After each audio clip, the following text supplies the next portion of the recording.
Central academy school की online class में आपका स्वागत है। आज टॉपिक यानी 10th क्लास की साइंस की आज टॉपिक रासायनिक अभिक्रिया एवं उत्प्रेरक में भौतिक एवं रासायनिक अभिक्रिया के बारे में विस्तार से बताएंगे। भौतिक और रासायनिक प्रकृति में बहुत सारे परिवर्तन जो लगातार होते रहते हैं, उनमें से कुछ परिवर्तन ऐसे होते हैं जिनका परिवर्तन का कारण हटाने पर वे पदार्थ अपनी पुनः अवस्था में आ जाते हैं, और कुछ परिवर्तन ऐसे होते हैं जिनमें परिवर्तन का कारण हटाने पर पदार्थ अपनी पुनः अवस्था में नहीं आता है। इस प्रकार प्रकृति में मुख्यतः दो प्रकार के परिवर्तन होते हैं, एक तो होता है भौतिक परिवर्तन और दूसरा होता है रासायनिक परिवर्तन। अब इन परिवर्तनों में कौन से इनके गुण हैं, भौतिक और रासायनिक परिवर्तन में क्या क्या अंतर है, इनके बारे में जानेंगे। पहला भौतिक परिवर्तन,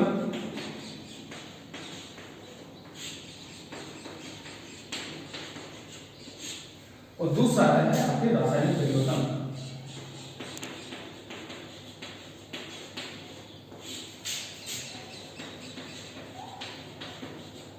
रासायनिक परिवर्तन, भौतिक परिवर्तन इसके नाम से आ रहा है भौतिक, यानी पदार्थ की भौतिक अवस्था में परिवर्तन होगा, यानी ऐसा परिवर्तन जिसमें पदार्थ की भौतिक अवस्था में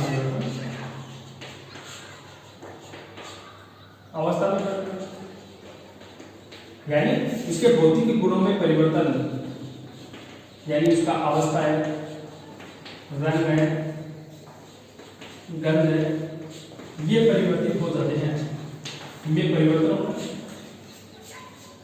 इसके बाद जैसे रासायनिक परिवर्तन में पदार्थ के रासायनिक गुणों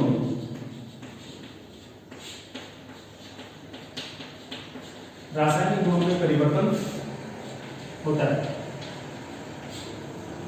तो भौतिक परिवर्तन में पदार्थ के भौतिक गुणों में परिवर्तन होता है, अवस्था, रंग, गंध, इनमें परिवर्तन होता है। रासायनिक परिवर्तन में रासायनिक गुणों में परिवर्तन होता है। भौतिक परिवर्तन यानी कोई भी परिवर्तन करने के लिए पदार्थ में कोई ना कोई कारण लगाया जाता है। यहाँ पे भौतिक परिवर्तन में पदार्थ में जो परिवर्तन का कारण है, परिवर्तन का कारण हटाने पर पदार्थ अपनी पुनः अवस्था में आ जाता है। तो परिवर्तन का कारण हटा देते हैं, परिवर्तन का कारण हटाने पर पदार्थ अपनी पुनः अवस्था में आ जाता है, यानी पुनः प्रारंभिक अवस्था में आ जाता है, प्रारंभिक अवस्था में आ जाता है। लेकिन रासायनिक परिवर्तन में परिवर्तन का कारण हटाने पर पदार्थ अपनी पुनः अवस्था में नहीं आता है। इस परिवर्तन में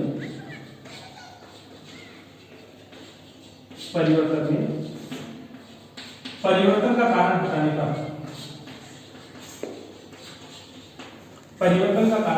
पर पदार्थ अपनी पुनः अवस्था में नहीं आता है, पुनः प्रारंभिक अवस्था में नहीं आता है। अब इसके बाद जैसे भौतिक परिवर्तन में दो हो गए, इसके भौतिक परिवर्तन अवस्था में यानी भौतिक गुणों में परिवर्तन होता है, परिवर्तन का कारण हटाने पर पुनः अपनी प्रारंभिक अवस्था में नहीं आता है। यहाँ भौतिक परिवर्तन में नए पदार्थ का निर्माण नहीं होता है। भौतिक परिवर्तन में नए पदार्थ का निर्माण नहीं होता है, लेकिन यहाँ पर रासायनिक परिवर्तन में नए पदार्थ का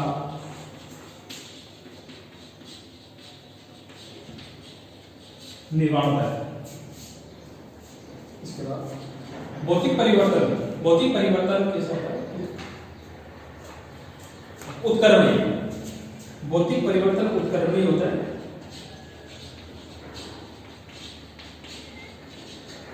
और यहाँ पर रासायनिक परिवर्तन अनुत्क्रमणीय होता है।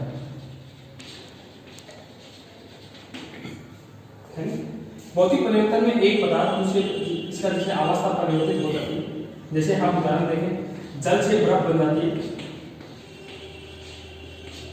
तो यहाँ पे जल की अवस्था क्या हो जाती है, परिवर्तित हो जाती है। जल से यहाँ पे बर्फ बन गई, जल यहाँ पे द्रव अवस्था में और बर्फ ठोस अवस्था में।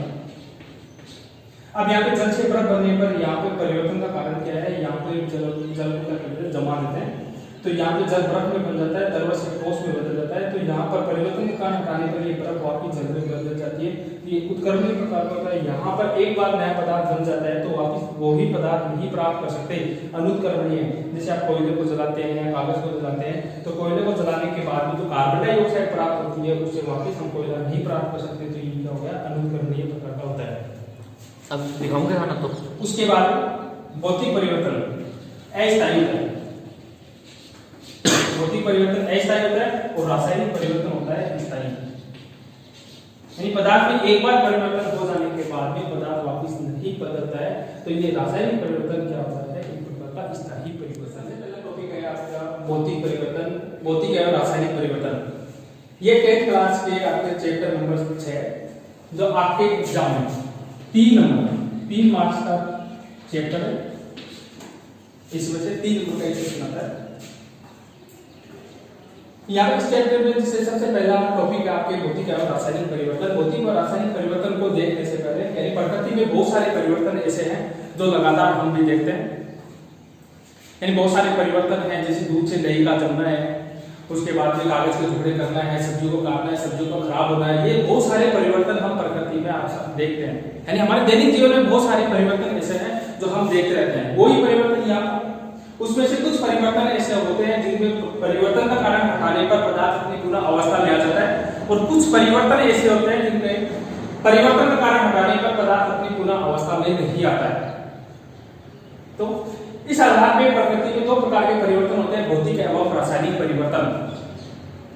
भौतिक परिवर्तन इसके नाम था ना भौतिक, यानी पदार्थ के भौतिक गुणों में परिवर्तन होता है, और रासायनिक परिवर्तन में पदार्थ के रासायनिक गुणों में परिवर्तन होता है।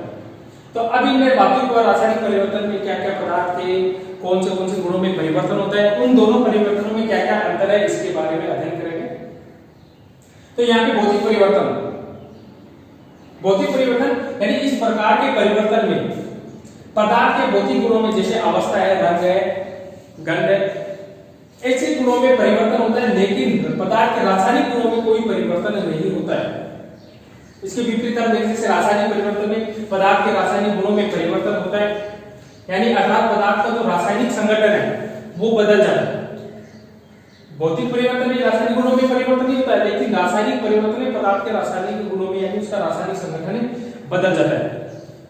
उसके बाद भौतिक परिवर्तन यानी परिवर्तन का कारण हटाने पर, यानी पदार्थ में हम कोई परिवर्तन लगा रहे हैं, परिवर्तन का कोई कारण लगा रहे हैं, तो पदार्थ का वो परिवर्तन का कारण हटाने पर पदार्थ अपनी पुनः अवस्था में आ जाता है। जैसे हम जल से हम बर्फ बनाते हैं,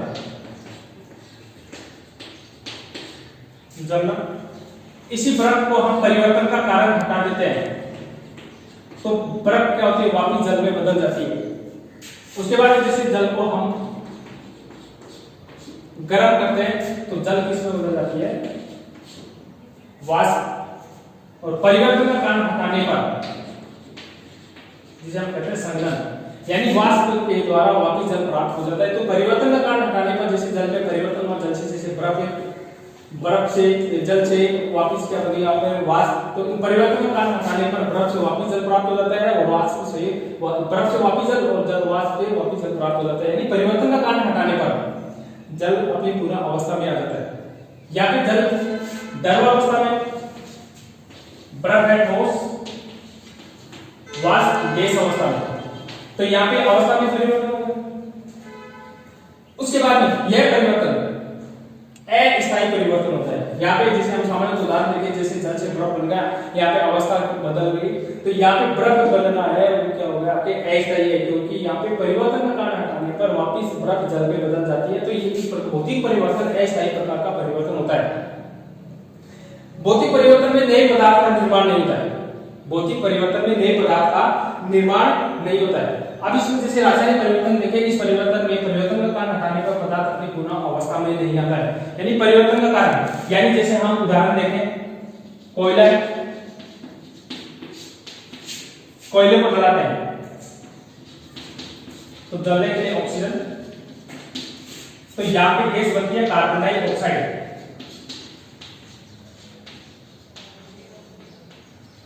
कार्बन डाइऑक्साइड यानी carbon plus oxygen, carbon dioxide.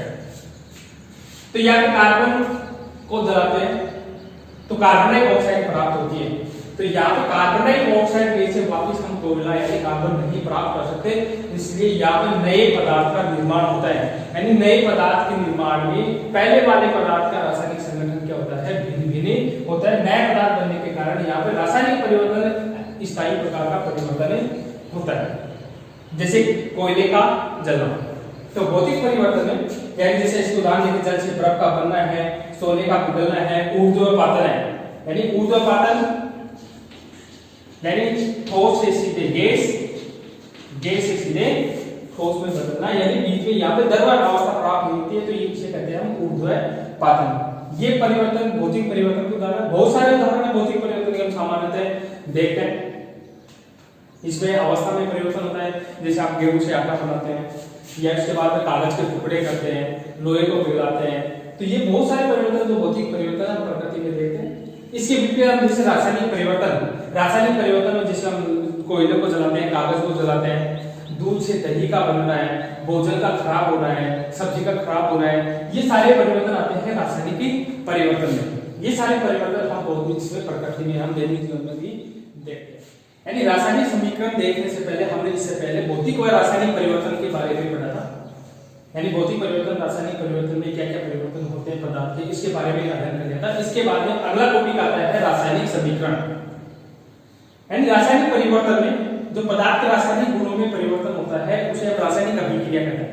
तो किसी भी रासायनिक अभिक्रिया में जो पदार्थ भाग लेते हैं, यानी कौन कौन से पदार्थ भाग ले रहे हैं, उन पदार्थों को प्रतीक यानी इसके प्रतीकों के रूप में और अणुसूत्रों के रूप में लिखना ही कहलाता है रासायनिक समीकरण। यानी रासायनिक अभिक्रिया में भाग लेने वाले पदार्थों को प्रतीकों या अणुसूत्रों के रूप में लिखना रासायनिक समीकरण कहलाता है। जैसे सामान्य उदाहरण देखें, जैसे कार्बन को ऑक्सीजन की उपस्थिति में गर्म करते हैं, यानी कार्बन को हम जलाते हैं, तो जैसे तो क्या होता है, कार्बन प्लस ऑक्सीजन, तो कौन सी गैस बनती है, कार्बन डाइऑक्साइड। अब यहाँ पे कार्बन एवं प्लस ऑक्सीजन कार्बन डाइऑक्साइड है, ये शब्द समीकरण, ये हो गया आपके शब्द समीकरण। अब इसी अभिक्रिया को प्रतीक के रूप में लिखते हैं, उसी को हम कहते हैं रासायनिक समीकरण। जैसे कार्बन है, कार्बन का प्रतीक होता है C, ऑक्सीजन का O2, बनते कार्बन डाइऑक्साइड। ये रासायनिक अभिक्रिया का संक्षिप्त रूप हो गया, संक्षिप्त रूप। अब रासायनिक अभिक्रिया में जो पदार्थ भाग लेते हैं, तो पदार्थ भाग लेते हैं, इन्हें कहते हैं हम क्रियाकारक या अभिकारक। क्रियाकारक एवं अभिकारक, यानी तीर के निशान से पहले, तीर के निशान के बाईं तरफ के पदार्थों को क्रियाकारक या अभिकारक कहते हैं। यानी क्रियाकारक या अभिकारक यानी वे पदार्थ जो रासायनिक अभिक्रिया में भाग लेते हैं वो कहलाते हैं क्रियाकारक या अभिकारक, जिनको तीर के निशान के बाईं तरफ पे लिखा जाता है। तो तीर का निशान है वो बनने वाले पदार्थ यानी उत्पाद को दर्शाता है, यानी तीर का निशान जिस ओर होता है उस ओर पदार्थ क्या लिखा जाता है, उत्पाद लिखा जाता है। तो तीर के निशान की दाईं तरफ उत्पाद लिखा जाता है। तो उत्पाद यानी रासायनिक अभिक्रिया में बनने वाले पदार्थ को कहते हैं उत्पाद। तो यहाँ पे रासायनिक समीकरण में यहाँ पे पदार्थ जो भी पदार्थ भाग लेते हैं, जैसे उदाहरण दिया है कार्बन प्लस ऑक्सीजन, इनको प्रतीक के रूप में लिख दिया। बनने वाला पदार्थ है यहाँ पे कार्बन डाइऑक्साइड, तो यहाँ पर इसे कहते हैं उत्पाद। तो तीर के निशान के बाईं तरफ को लिखा जाता है अभिकारक या क्रियाकारक को, और तीर के दाईं ओर उत्पाद को लिखा जाता है। यदि आपके रासायनिक समीकरण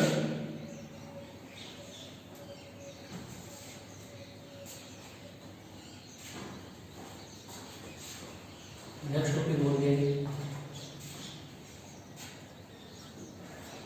रासायनिक समीकरण देखने के बाद में आप रासायनिक समीकरण को कैसे लिखते हैं, यानी रासायनिक समीकरण में क्रियाकारक अभिकारक है, बनने वाले उत्पाद है, तो किस प्रकार लिखा जाता है। तो इसके बहुत सारे चरण है। अब आगे टॉपिक हम पढ़ेंगे रासायनिक समीकरण को लिखने के चरण, और नेक्स्ट टॉपिक है रासायनिक समीकरण को लिखने के चरण। यानी इससे पहले रासायनिक समीकरण क्या है इसके बारे में देखिएगा। तो रासायनिक समीकरण को कैसे लिखते हैं, तो रासायनिक समीकरण को लिखने से पहले यानी जो अभिकारक भाग लेते हैं उनको बाईं तरफ, यानी जैसे शुरू करते हैं तो अभिकारक को बाईं तरफ लिखा जाता है, अभिकारक को लिखकर तीर का निशान लगा के उत्पाद लिख दिया जाता है। तो अभिकारक बाईं तरफ लिखा जाता है, उत्पाद दाईं तरफ लिखा जाता है। तब अभिक्रिया दो या दो से अधिक अभिकारक या उत्पाद हो तो उनको धन चिन्ह से जोड़ दिया जाता है, यानी दो या दो से अधिक अभिकारक या उत्पाद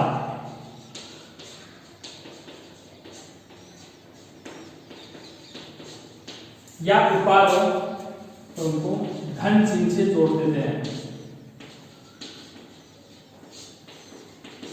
धन चिन्ह से जोड़ देते हैं। जैसे carbon plus oxygen, carbon dioxide अभिकारक दो है तो उनको धन चिन्ह के द्वारा जोड़ देते हैं।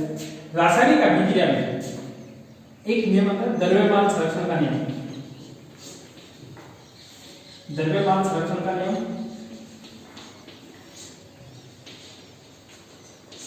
यानी द्रव्यमान संरक्षण के नियम के आधार पर रासायनिक अभिक्रिया को संतुलित किया जाता है। द्रव्यमान संरक्षण का नियम क्या है, यानी किसी भी रासायनिक अभिक्रिया में द्रव्यमान न तो नष्ट होता है न ही नया बनता है, यानी पूरी रासायनिक अभिक्रिया में द्रव्यमान संरक्षित रहता है।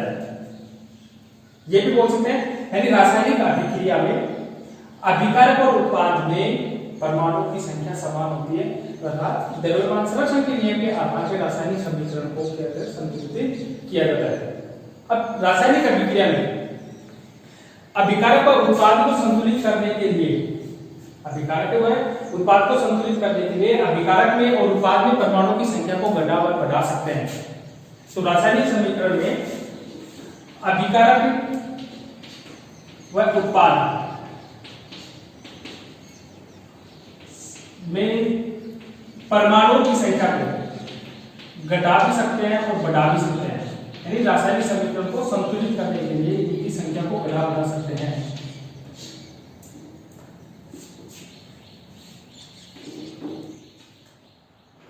रासायनिक अभिक्रिया में अभिकारक व उत्पाद में परमाणुओं की संख्या को घटा बढ़ाकर अभिक्रिया को संतुलित कर सकते हैं। इस विधि को कहते हैं अनुमान विधि। अनुमान विधि यानी हिट एंड ट्रायल विधि, यानी हिट एंड ट्रायल विधि के द्वारा रासायनिक समीकरण को संतुलित कर सकते हैं। अब रासायनिक समीकरण में रासायनिक अभिक्रिया को संतुलित करने के लिए, रासायनिक समीकरण को संतुलित करने के लिए सबसे पहले ऑक्सीजन व हाइड्रोजन को छोड़कर अन्य परमाणु को संतुलित करते हैं। यानी रासायनिक समीकरण को संतुलित करने के लिए यहाँ पे सबसे पहले ऑक्सीजन व हाइड्रोजन को छोड़ते हैं, इसके अलावा जो भी परमाणु है उनको संतुलित करते हैं।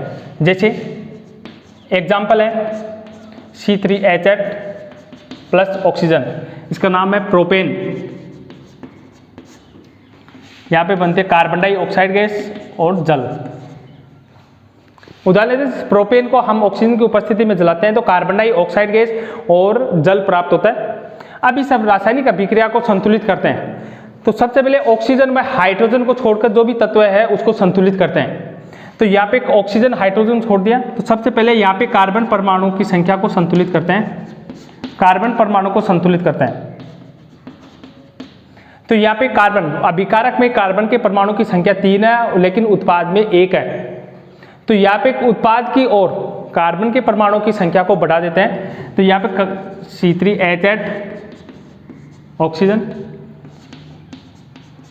H2, अभिकारक की तरफ कार्बन की संख्या 3 है तो इधर भी हम 3 लगा देते हैं। तो यहाँ पे कार्बन परमाणु की संख्या क्या हो जाती है, संतुलित हो जाती है। अब उसके बाद में ऑक्सीजन व हाइड्रोजन दोनों में से किसी भी एक को संतुलित कर देते हैं। उसके बाद में यहाँ पे कार्बन परमाणु की संख्या बराबर होगी तो यहाँ पे हाइड्रोजन की संख्या को संतुलित करते हैं, हाइड्रोजन को संतुलित।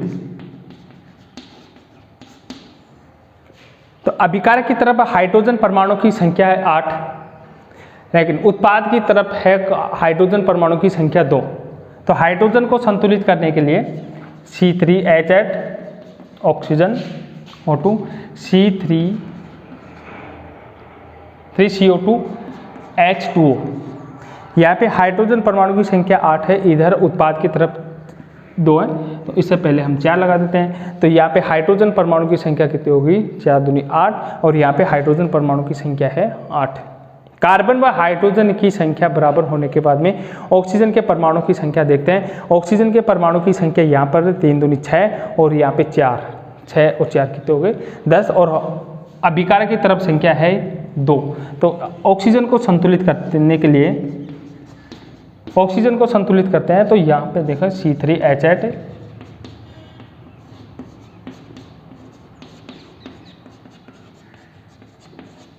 तो यहाँ पे ऑक्सीजन के परमाणु की संख्या है 10, तो इससे पहले हम लगा देते हैं 5।